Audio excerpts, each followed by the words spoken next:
Industrial police headquarters, Dhaka. এখানে একটি বিজ্ঞপ্তি প্রকাশিত হয়েছে, যেখানে অফিস সহকারী কাম কম্পিউটার মুদ্রাক্ষরিক পদে 4 জন এবং ক্যাশিয়ার পদে 1 জন নিয়োগ দেওয়া হবে। অফিস সহকারী কাম কম্পিউটার মুদ্রাক্ষরিক এটির শিক্ষাগত যোগ্যতা অনুমোদিত শিক্ষা বোর্ড থেকে উচ্চ মাধ্যমিক বা সমমান পরীক্ষায় উত্তীর্ণ, কম্পিউটার ব্যবহার সংক্রান্ত word processing, data entry, typing এর সর্বনিম্ন গতি বাংলায় 20 এবং ইংরেজিতে 20 হতে হবে। ক্যাশিয়ারের ক্ষেত্রে যোগ্যতা বাণিজ্য বিভাগে 2য় শ্রেণী বা সমমানের জিপিএতে উচ্চ মাধ্যমিক সার্টিফিকেটের বা সমমানের শিক্ষাগত যোগ্যতা।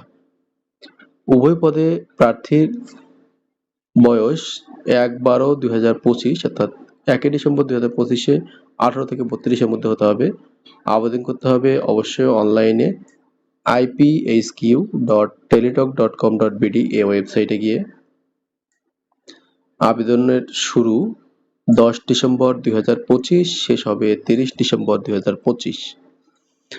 অ্যাপ্লিকেশন করার পরে যে হার্ড কপিটি আসবে সেখানে একটি ইউজার আইডি থাকবে। এই ইউজার আইডি দিয়ে আপনাকে আবেদনের ফি পেমেন্ট করতে হবে। ফি পেমেন্টের জন্য মেসেজ অপশনে গিয়ে IPSQ স্পেস ইউজার আইডি লিখে 162 তে সেন্ড করতে হবে। তারপরে আপনার ফোনে একটি পিন নাম্বার আসবে, সেই পিন নাম্বার দিয়ে second message IPSQ space ES space pin লিখে আবারও 16222 তে পাঠাতে হবে। আপনার ফোনে যদি ব্যালেন্স থাকে তাহলে সেই পরিমাণ ফি কেটে নিয়ে আপনাকে ইউজার আইডি এবং পাসওয়ার্ড দিবে। আপনি ওয়েবসাইট থেকে, যে ওয়েবসাইটে আবেদন করলেন সেখান থেকে অ্যাপ্লিকেশনের হার্ড কপিটি ডাউনলোড করতে পারবেন এবং পরবর্তীতে একই ইউজার আইডি পাসওয়ার্ড ব্যবহার করে অ্যাডমিট কার্ড ডাউনলোড করে নিতে পারবেন। এই ছিল এই বিজ্ঞপ্তির গুরুত্বপূর্ণ তথ্য। ধন্যবাদ সবাইকে। আসসালামু আলাইকুম।